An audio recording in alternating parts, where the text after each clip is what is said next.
কবিতাৰ শিৰোনাম তিৰংগা। ৰচক নয়নজিৎ হীৰা, আবৃত্তি ভাস্কৰ দাস। হে তিৰংগা, তিনিটা ৰঙৰ সমাহাৰেৰে তুমি উৰি থাকা নীল আকাশত।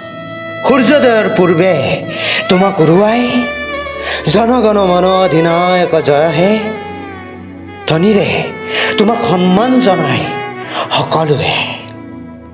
কত বিলাসিতৰ তেজৰ ফাকুৰে পৰধীন ভাৰতক স্বাধীন কৰিবলৈ হাতত তুলি লৈছিল তোমাক বিজয়ৰ দৰ্জা হিচাপে। হে তিৰংগা, কেতিয়াবা বেয়া লাগে জানা, যেতিয়া তোমাক দেখা পাওঁ ডাষ্টবিনত, যেতিয়া তোমাক দেখা পাওঁ ভৰিৰে গচকি যোৱা, তেতিয়া বহুত বেয়া লাগে জানা। কিন্তু তুমি নিৰাশ নহবা, তোমাৰ স্থান সদায়ে নীল আকাশত। নীল আকাশত উৰি উৰিয়েই তুমি শত্ৰুপক্ষক সকীয়াই থাকিব লাগিব।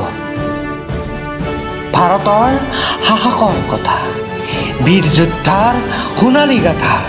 হে তিৰংগা, তুমি আমাৰ বিজয় দৰ্জা।